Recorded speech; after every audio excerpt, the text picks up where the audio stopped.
Okay, so this is the first panel of our workshop. Of course, Alan Rice doesn't need an introduction, but I would still like to say a few words. It's always a pleasure to welcome him. It's not the first time you've come to Montpellier. So this is familiar surroundings for you. So you will know that he is a professor of English and American Studies at the University of Central Lancashire in Preston, and he's co-director of the Institute for Black Atlantic Research, IBAR, and director of the UCLan Lancashire Research Centre in Migration, Diaspora and Exile, so that will be the MIDEX. So of course he has published extensively. I will only mention the earlier book, Radical Narratives of the Black Atlantic, Creating Memorials, Building Identities, The Politics of Memory in the Black Atlantic. He was a founder member as well of the Slave Trade Arts Memorial Project in Lancaster, and he co-curated also several exhibitions, among which Trade and Empire, Remembering Slavery at the Whitworth Gallery in Manchester. His latest, co-written work, Inside the Invisible, Memorializing Slavery and Freedom in the Life and Works of Laban Heed, was released a couple of years ago, and is the first academic monograph on the 2017 Turner Prize winner, Laban Heed. And there is also another exhibition that was curated around Laban Heed as well, memorial to Zong, for the Lancaster Maritime Museum, and he's been working on projects as well with different associations and cafes, as well as the BBC, television, broadcasting, etc. So the scholarly work of Alan Rice is extremely impressive. What is even more impressive, it's not so much the diversity of what he has been doing, but the focus. So it's this unique combination between the diversity of what he has been doing and the results of his research and production, but also the curatorial work, the broadcasting, etc., but always on the focus of memorializing slavery, and also how it impacts our contemporary lives every day.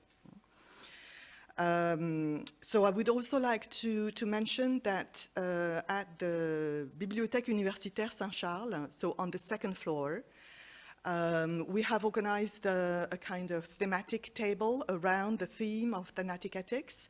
And of course, some of the books by Alan Rice can be, you can look at them, and I'm sure if you knock, on the door of the BU Saint-Charles, they will open you, and there is this thematic table at the entrance.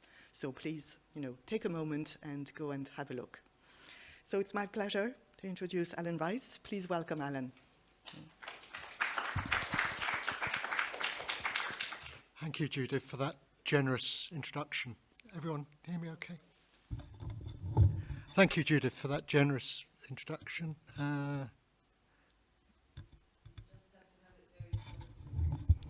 Okay. Can't get much closer. Thank you, Judith, for that generous introduction. I'm there. That's great.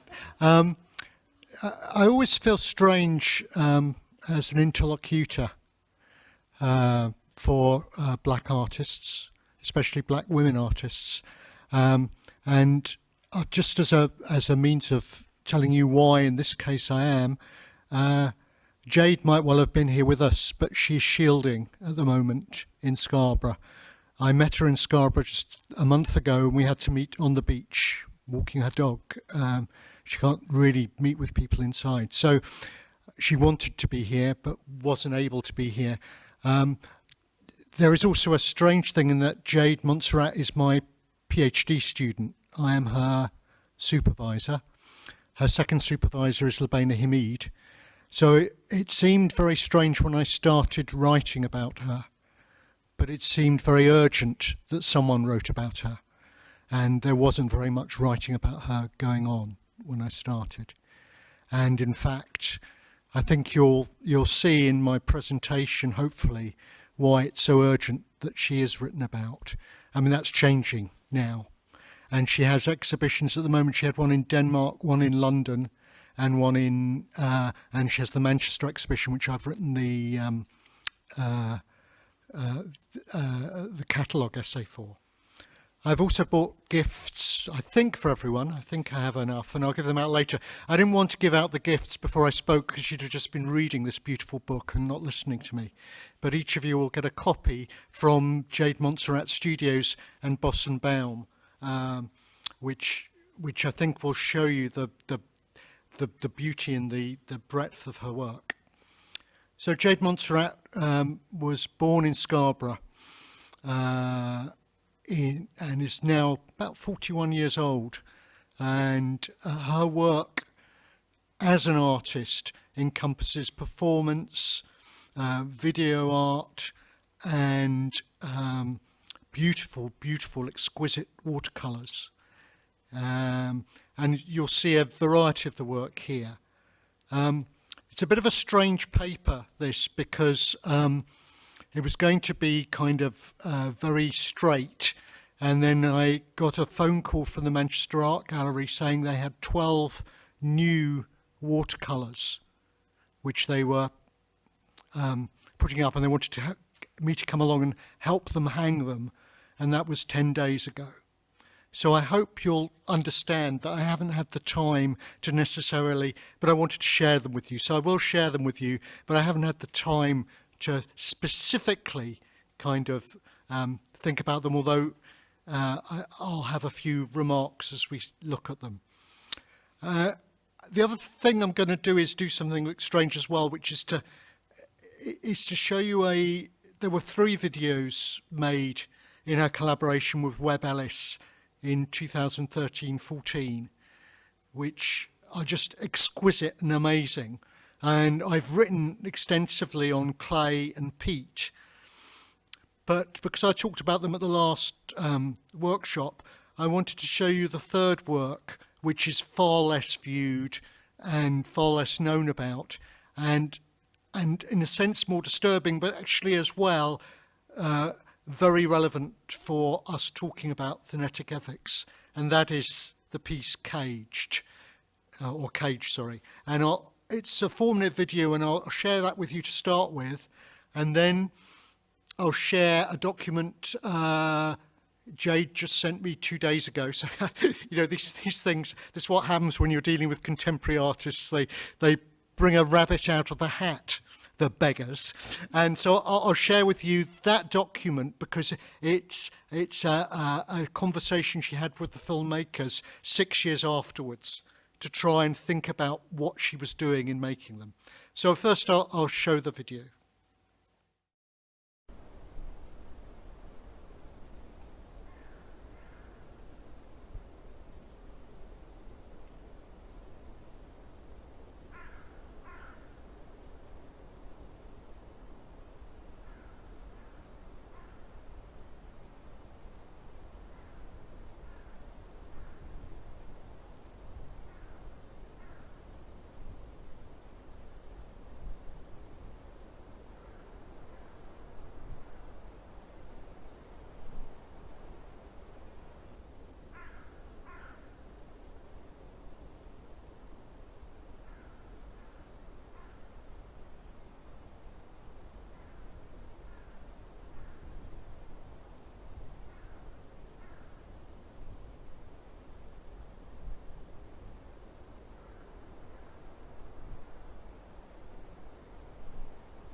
This landscape is the landscape of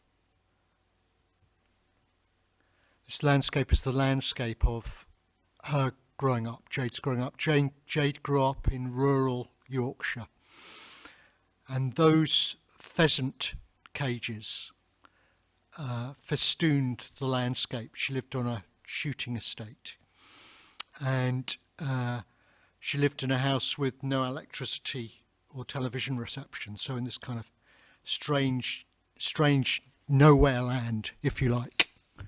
And she talks about it and about the film. There was the desire to get flesh against the cage, but actually it's flesh and bone that you see, like a plucked chicken.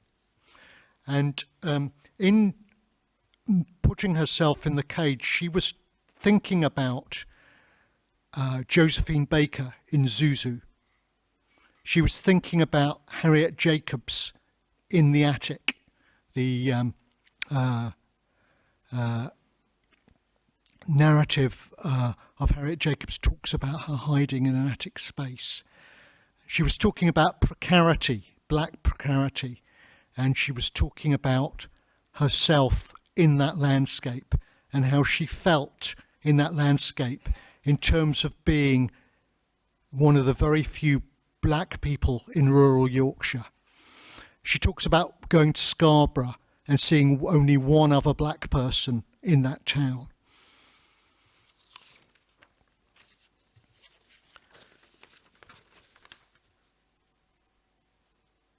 Cage felt by the wayside a little because we were still grappling with what we had created. To go out with a bit of an idea and see what came from it. It's quite exciting to watch it back in a way. You kind of uncovered something 6 years later and look at it with fresh eyes. So what I think that she feels that now she has knowledge which she gained through working on her PhD. She actually knows what she was trying to do, and that's what she said to me. I didn't know what I was trying to do, I just know I needed to make it. But now, because she's been reading through black politics in the last 4 or 5 years, she has a vocabulary for what she could do as an artist. She didn't have a vocabulary. Her only vocabulary was working with a filmmaker to create that film. She also thinks, when she makes it, of Sarah Bartman, the Hottentot Venus, and her being put in a cage and displayed and shown.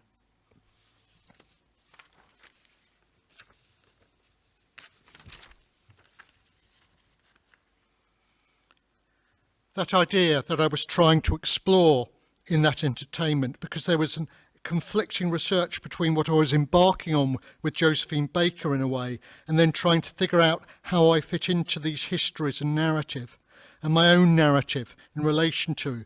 And that was round the first time that I started to think about what is a feminist, and clearly an early response to what is a feminist, if you're just researching, for her, for, as she said, for me, is to get in a cage.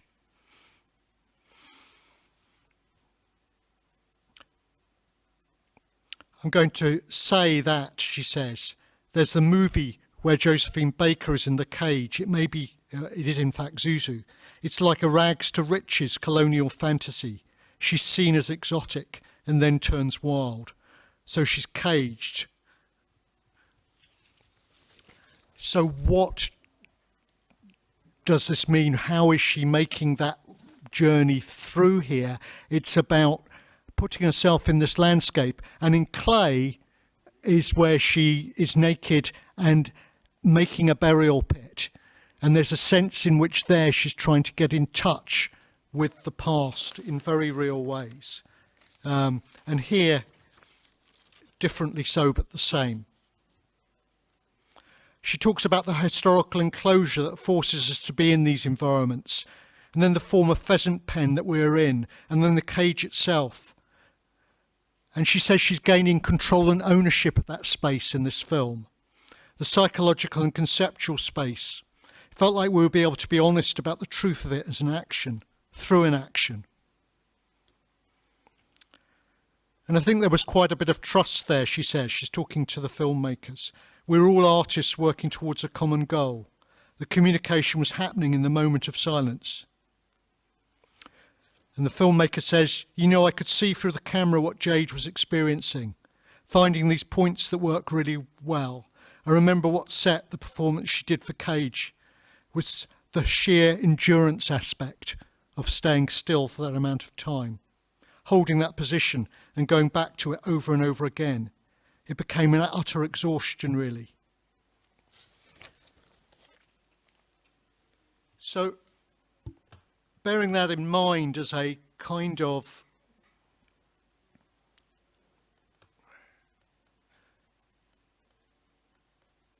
mode, I want to talk more widely about the work now.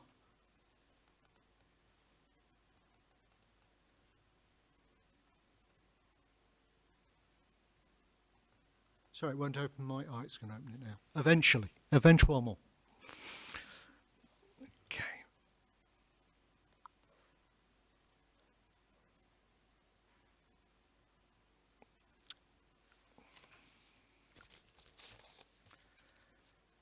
Simultaneously, I'll just try and go for a... What is slideshow? Is it diaporama? Slideshow? Yeah, fine. Yeah, and great, thank you. Simultaneously, local and global concerns are figured in Montserrat's art of landscape. She undertakes what I've described elsewhere as a guerrilla memorialisation in this Yorkshire clay, intervening in that hitherto designated white rural environment to posit its links to black lives historically and now. Montserrat's digging, making artworks resembling a grave, is redolent of mourning for those lives lost and forgotten, and a reinscription of them in the historical record. In this, she could be said to be engaging in a ritual, what Paul Ricoeur has described in his monumental work, Memory, History, Forgetting, as performing an act of memorialisation, struck through with the power of burial rites. Sepulchre, indeed, is not only a place set apart in our cities, the place we call a cemetery.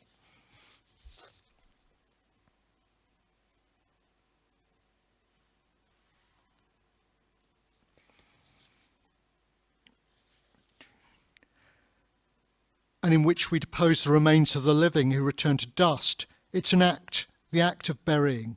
This gesture is not punctual, it's not limited to the moment of burial. The sepulchre remains because the gesture of burying remains. Its path is the very path of mourning that transforms the physical absence of the lost object into an inner presence.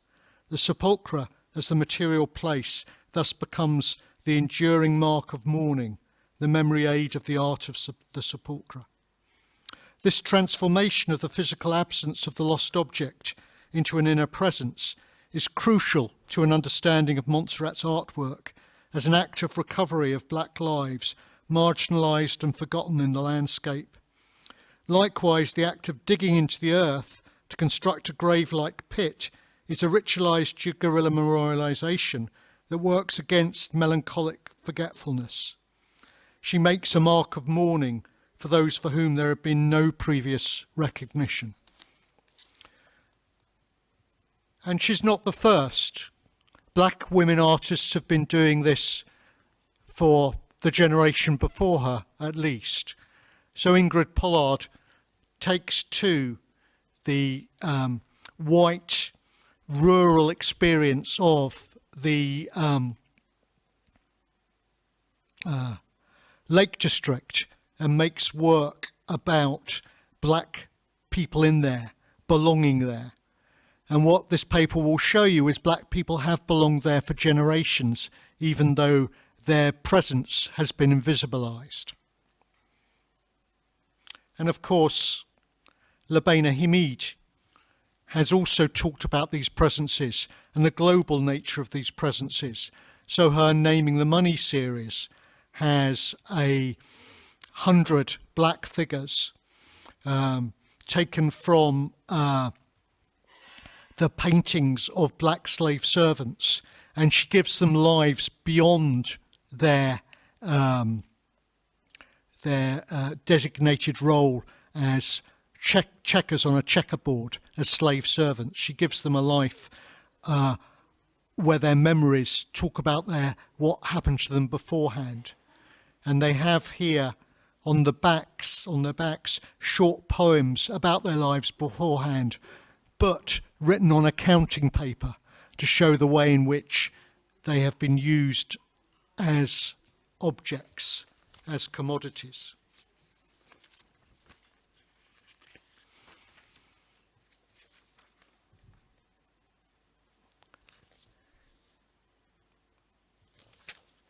So some of these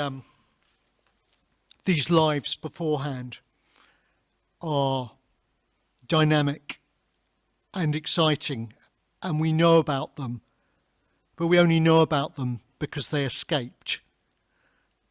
So Thomas Anson, who ran away from rural Yorkshire, deep rural Yorkshire, the small village of Dent.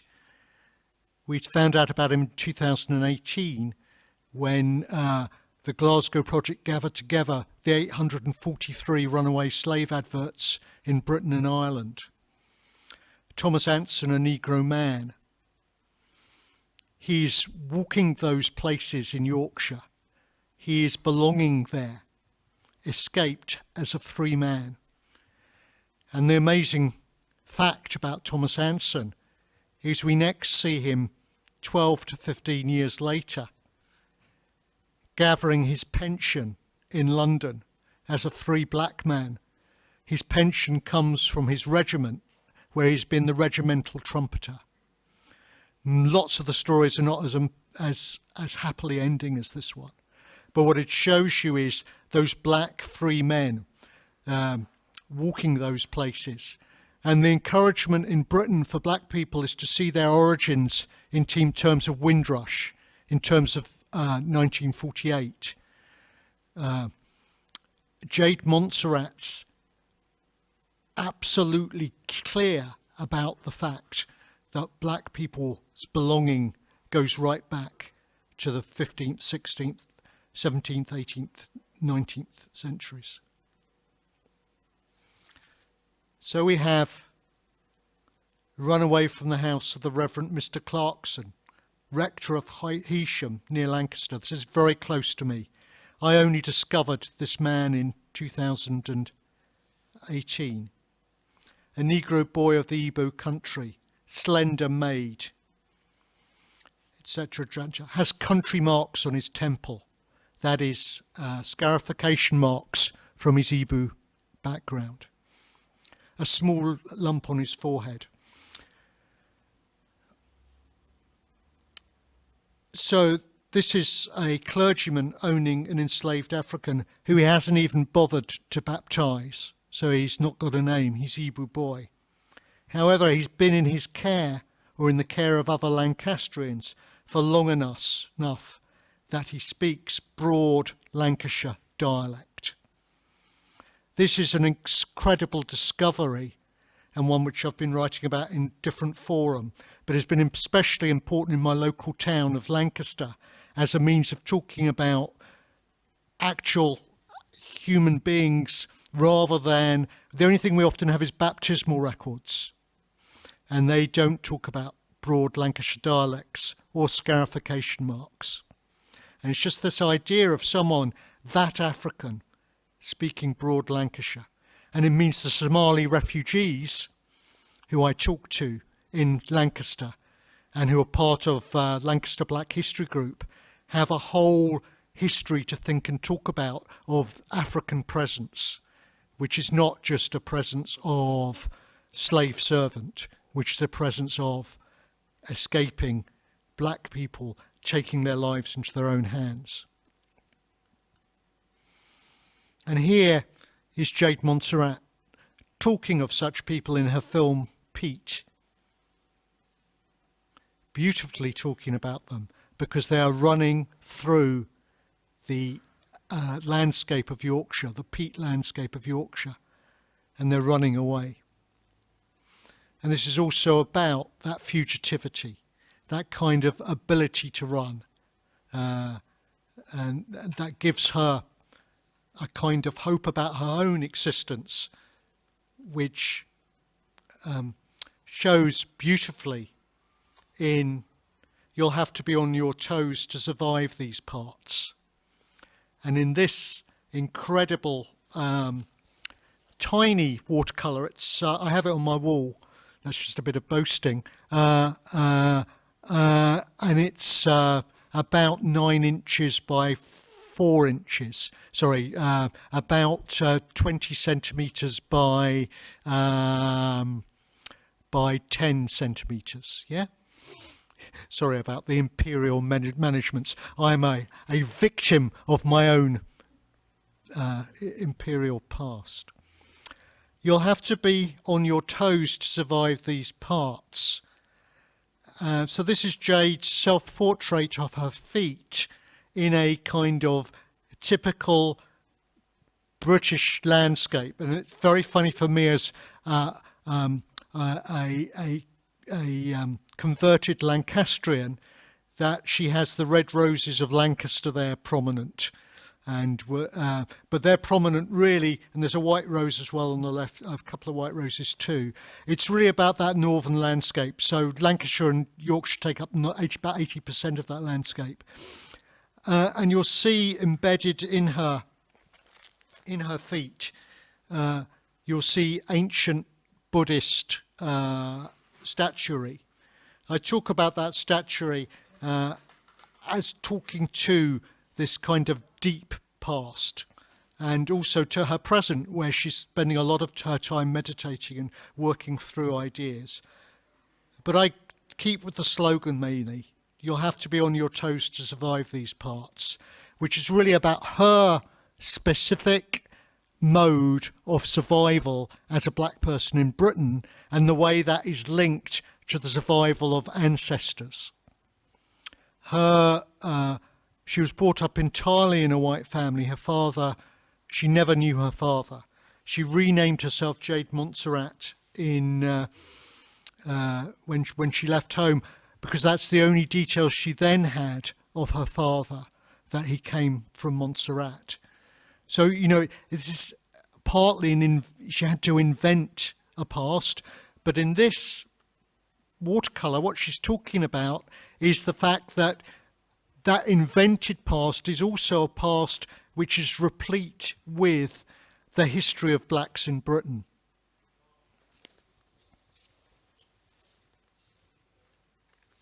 And then I'm going to carry on to talk about no need for clothing.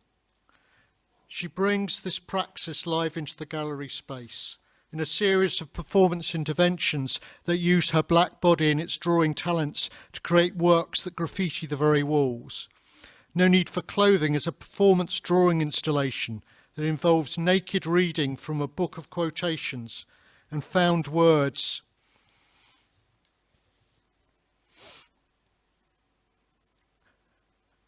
from writers such as Ntozake Shange, Frantz Fanon and Jamaica Kincaid. Watercolours of sentences from these works, and a live performance piece where these texts are blown up and drawn in charcoal on the walls over a punishing period of days. She's often doing sort of 72 hours of naked drawing with some breaks and some sleeps and etc. And she does it naked partly actually to feel very much at one with the charcoal that she makes, that's made for her. She wants the cost of drawing on this history of African Atlantic trauma to be fully transparent. The body unclothed, she says, mark making durationally directly on the gallery walls, flags up concerns about the body's capacity, vulnerability, safety, whilst acknowledging my labour as a cultural worker, contained in an asphyxiating framework of cultural control, measuring the value of traumatical labouring bodies, ancestral traumas, for example, in relation to the transatlantic slave trade, the vulnerability that is apparent through the sheer and opposingly defiant act of nakedness, troubles our feminisms. Placed naked in the space of the gallery, we might become alert to the words and deeds indicated within the text panels, charging the material charcoal with the tensions, vulnerabilities and strength demanded by the female naked labouring body. And there's a contagion involved in this. The drawing material leaves a trace on the audience, so they're implicated. If they come to see the work, they become part of the work, quite naturally because the carbon is already in the air. They're going to be absorbing it. The drawing is also located in the choreography of the body around the space, so there are layers of a kind of drawing. Some will leave material traces, some will leave traces of memory. What the charcoal does is to implicate everyone in that blackness, like the idea of contagion.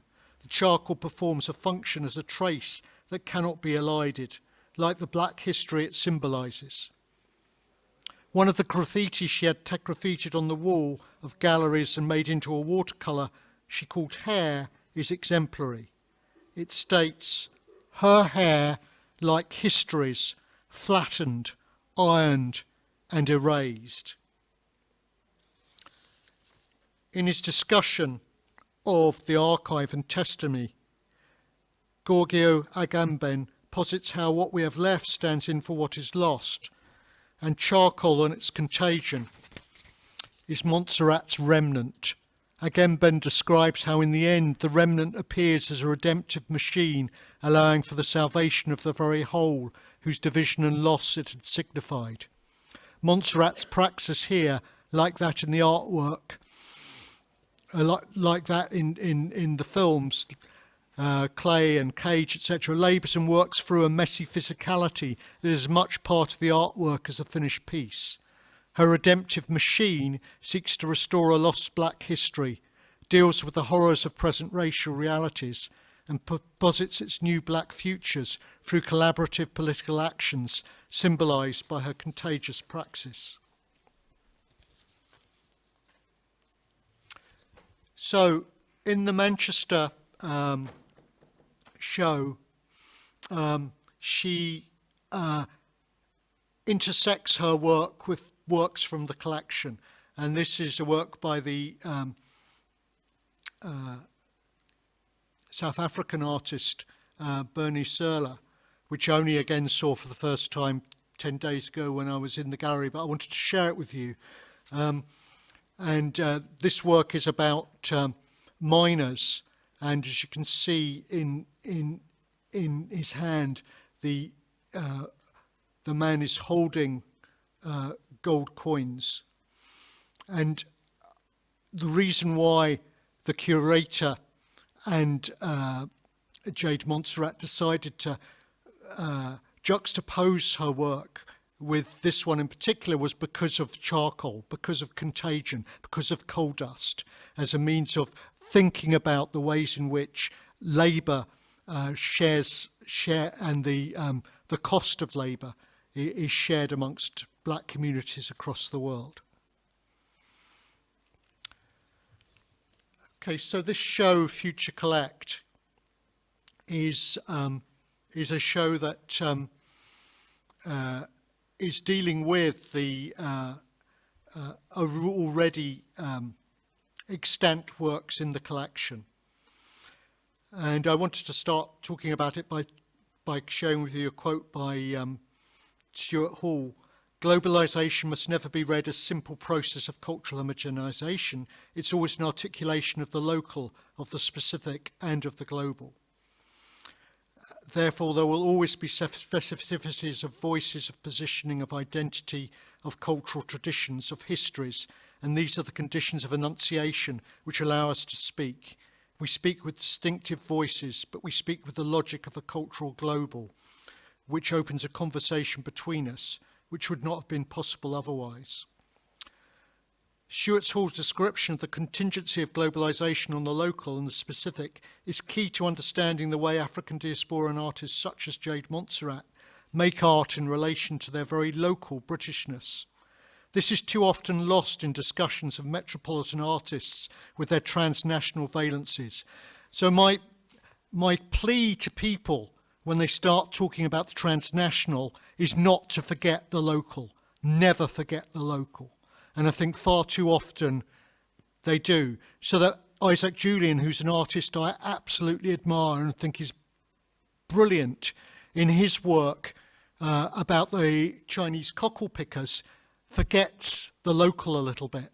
He doesn't engage enough with Morecambe Bay to such an extent that the poem he commissions starts talking about the North Wales Sea, which doesn't even exist.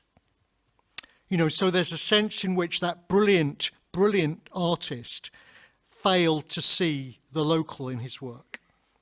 And that's why Montserrat is working with the collection. And in the collection, the first work of art brought to that collection in 1861 was this picture just called Head of a Moor. And it wasn't attributed as actually Ira Aldridge when he was playing Othello, the first black man to play Othello in Britain, until the 1980s, the late 80s. She interrogates through her artistic reflections. She explains how, having previously used Josephine Baker to disrupt cosmopolitanism and localism, and she does this here as well. I wanted to interrogate, she said, issues around Manchester as Cottonopolis and the significance of the solidarity between mill workers and slaves during the cotton famine in the 1860s. Like in my earlier work on Josephine Baker, I'm catching up with the histories and understandings, the amnesias and the erasures, and then trying to focus on individuals who changed the landscape. Josephine Baker opens up the possibility of being at once European and cosmopolitan, and how racism works here in contrast to America. And equally, Ira Aldridge opens up these horizons for me to be thinking about not just my position, but how the regions function to either obfuscate or help create a legacy. So Ira Aldridge comes to the Northwest, and he comes to the Northwest as a place which is more welcoming to him than Britain, than London, a place where he is able to perform without racist reviews of his work. In the Times of London, they talk about, owing to the shape of his lips, it is utterly impossible for him to pronounce English in such a manner as to satisfy even the unfastidious ears of the gallery. In Manchester, the reviews of his work tie him in to the abolitionism of the city. And even in Lancaster, which had been a slave port, he is discussed in ways which are about the lessons he can bring to that ex-slave port. So he had a different reception in the north and a better reception in the north. But his bad reception in London led him to becoming an exile from Britain, and he went all over Europe. And many of you might have followed him through Poland, Russia, Hungary, and all the places he performed in Europe showed his right as a human being and as someone who's lived in Britain and who speaks the English language to speak the words of the bard William Shakespeare. He performed Shakespeare as the only actor speaking English in these countries. The rest of the text is spoken in Polish, Russian and Hungarian. Maybe this is his ultimate revenge on the racists, that in the end he is the interlocutor of the bard's tongue to the foreign ear. So there's a way of moving, in a sense, from invisibility to visibility through Shakespeare. Aldridge says, yes, I have the right. So that in fact in playing King Lear, he does so in a white face. This is an incredible reversal and just a way and a means of thinking about a kind of hypervisibility. And in a twist, Aldridge's sojourns in northern Britain also took him to Scarborough, and that's why she wants to talk about him here in Manchester, is that he belongs all over the place in Britain. And here is one of those watercolours, those new watercolours I was talking about, which is now on the walls of the gallery. She wants to look at the eyes of Ira, and she wants to put those eyes into the British landscape.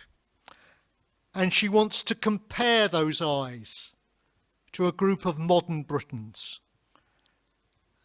The major group she wants to compare them to are refugees and Black Britons who died because of the neglect of the police.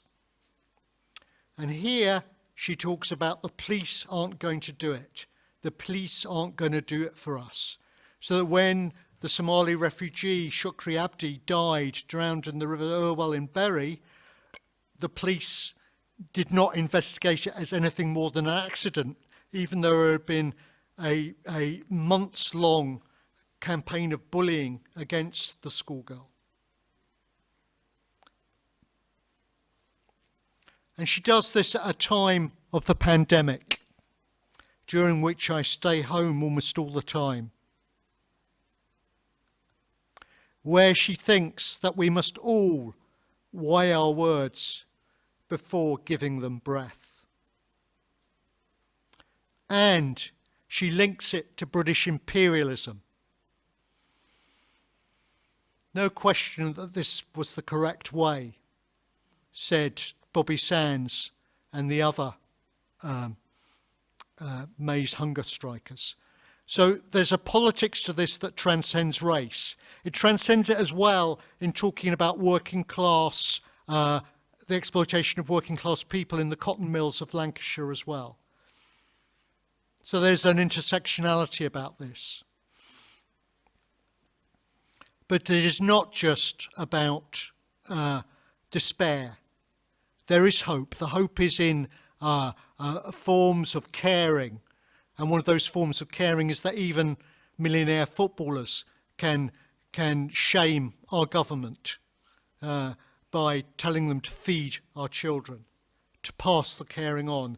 And so she uses Ira's eyes to take us beyond to the eyes of other people. But she keeps coming back to those who died. Sarah Reid, who died while on remand at Hollywood Prison, but whose inquest was an open verdict, even though the prison authorities totally failed in their duty of care to her. What is allowed to be said about that? Not nearly enough, says Jade Montserrat.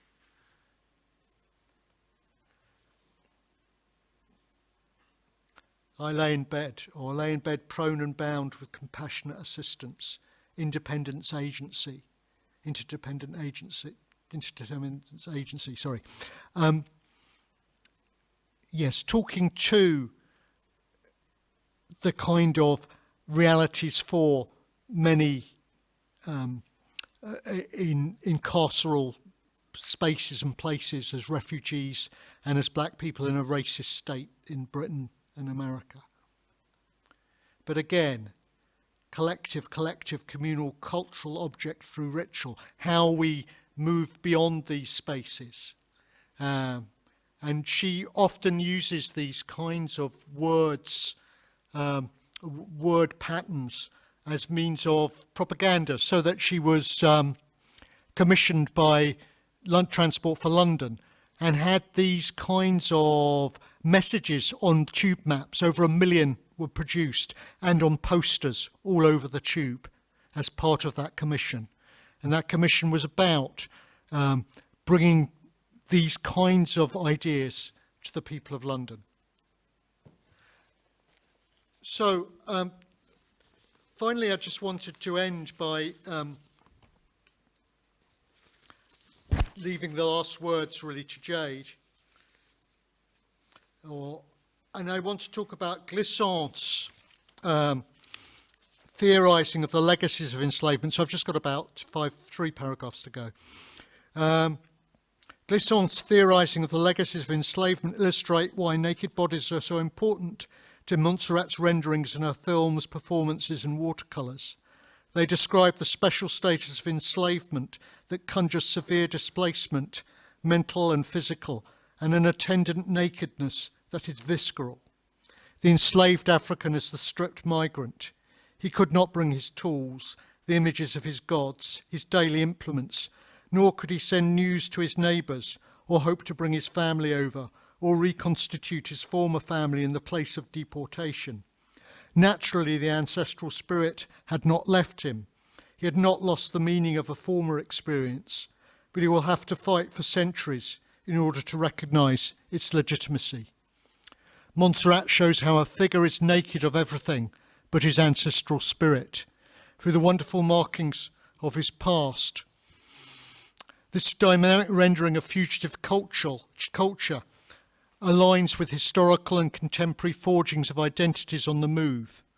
She talked about the bodily nature of carrying this history at the Future Collect Study Day in answer to a question about the vulnerability of being black in rural Britain.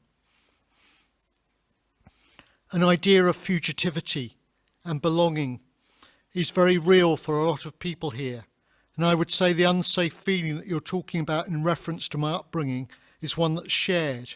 And I think that it also is compounded by muscle memory.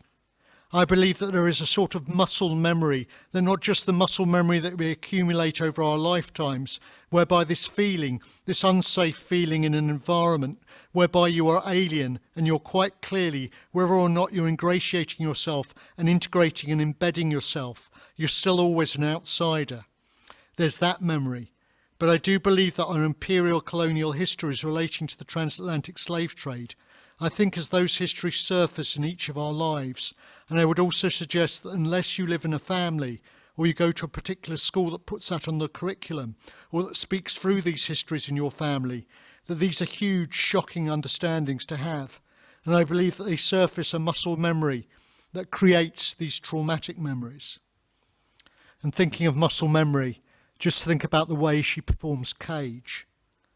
Montserrat's discussion of a muscle memory here, linking to her status as alien outsider in an alien environment and to traumatic histories, is key to her praxis that seeks to embody the past rather than just narrate it.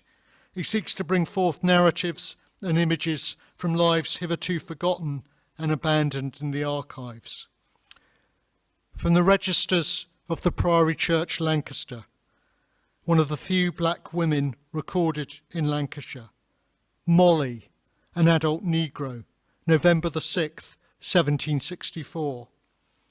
Burial recorded December the 1st in the same year. James Montserrat's work begins the articulation of such northern lives, flickering muscle memories for future generations.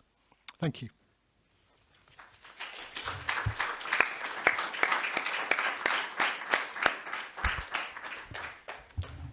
Thank you so much, Alan. I'm always impressed with the way you give new meaning to words. Memorializing would be one of those words. Fugitivity, vulnerability, invisibility, belonging. But this conversation that you had and you shared with us, in fact, this conversation with Jade, has been wonderful, and we couldn't have dreamt of a better introduction for the workshop. And of course, we remember that we had, Thomas and I had invited, when you came to the Ecotones conference in Poitiers, Jade was there. Yeah. And there was this staging as well that she performed. So I'm sure you will have, we have a few minutes for questions. I'm sure you would like to, make either comments or questions and put them to. We do have a mic. Thanks.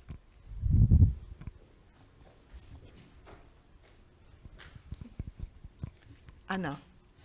Hello. Hello. Hello. Can you hear me? Yeah, speak. Okay. It's strange, right? With the mask and the mic. Thank you so much for this brilliant opening presentation. I was fascinated with the teaching possibilities of the works that you showed. Because, for example, when I teach Wuthering Heights, I talk about Thomas Hanson, and I show some of the it was interesting how I use that, those, shall I say, missing person or missing slave announcements, and these would be great works to show to students. Thank you. I was thinking in terms of the Manchester Art Gallery, and how are Jade Montserrat's works displayed next to Ira Aldridge's. How does she forge sort of a continuum between Ira's? How does she do it in the exhibition? Yeah, thank you. That's a great question. what happens is they've given her a whole gallery, and she's responding to things from their collection which they've not shown before. So there's a three-quarter nude torso by Claudette Johnson, a very famous black artist, which they didn't know they had in their collection. It was so she bought that out. And the Ira Aldridge is in exactly the same place it always is in the collection, but Gallery 11, as you move, so there is a door next to Ira, and as your eye catches Ira, and you can see straight through to that beginning collection, and there's a note on it, a note beneath it saying, if you want to see an exploration of how this works. But they didn't want to move it. The whole point was to keep the collection that's up as a means of saying, go to see Jade's work in Gallery 11, and then to put things up with her that hadn't been shown before. So there's some Ian Hamilton Finlay as well. Do you know his work? Mm-hmm. He is a landscape artist who uses words in the landscape, like Jade. Beautiful. He has a garden just outside Biggar in Scotland. He uses classical kind of forms and modes a lot. So that so she's chosen that, and then so that it is really an intervention, and there's they've brought forward a black curator to work with her and to work with the curators there, Nikita Gill, and she is doing incredible work, disrupting, and it is disrupting. I was there at the hanging, and the internal curators were trying to do one, and she was saying, no, we have to make the juxtaposition like this, or we cannot go on any longer just hiding the juxtaposition. So to actually see that was really interesting, and she's very young, and it's her first curating, and she is doing an amazing job, and the internal curators are doing an amazing job of learning. So it's just an incredible thing that's happening, and the disappointing thing is that Jade can't be there. That all that Jade is doing is phoning in. But hopefully she's going to wait until the end of December. She has a close friend who is pregnant, and she's going to be the person at the birth. So that is why she is not wanting to be very public at the moment at all. So. Thank you. Thank you very much. Marianne? Thank you for this presentation, and thank you for helping. I felt part of the audience in a way, thanks to your voice, which helped me feel the ritualized aspect of the performances, and the rhythm of your voice when it's slowed down really helped me understand the performances. I was particularly interested in the way she implicated the audience. I think your term was, implicated. I was wondering whether you could develop how she, in live performances, how she connected with the audience. Okay. Thank you. Yeah, I'll preface it by answering the second bit or the first bit of the question before, because it was about Wuthering Heights, which is really, really important, and Yorkshire's really important to Jade. And when I got her to do her first thing for me way back in 2014, it was on a conference on the Black Atlantic in the North, and she was talking about the Brontes and the importance of the Brontes to her. And I don't know if you know, but Anne Bronte's grave is in Scarborough, and she starts her meditation that will lead to all of this work at Anne Bronte's grave. So, and she has a whole written piece which you might want to look at and about Bronte and her work. So I can help you be in touch with her to get that. Sorry. No. Yes, Jade has a very quiet presence. And those who will have met her will be very. She is not showy at all, and so there is a sense in which she uses that quiet presence when she performs to an extent. So she has quiet performances where she just reads these texts, and it is mesmerising. When she is performing, as in these long durational performances, it is much more a kind of a difficult process of watching someone work. It's about work. It's not about, and it gives you pleasure because of what she's creating.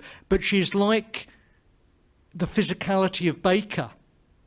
And the physicality of Baker does not make you feel, well, it doesn't make me feel, but maybe that's my problem, but it doesn't make me feel the pleasure of a dancing person so much as, God, the work that's going into that, and then the problematics of it, or talking about the problematic. So I think it's actually about, it's about the work of art, and not about the kind of, the pleasure comes in the aesthetics eventually, but I mean, even if you look at Cage, the tautness of Jade's body there as she tries to fit in, and the pain, and that's quite often what you see, you know, and it's uncomfortable, and it's meant to be, you know. So I have, when I watch Clay, which is this beautiful film of a black naked woman which I showed you stills of, in the landscape.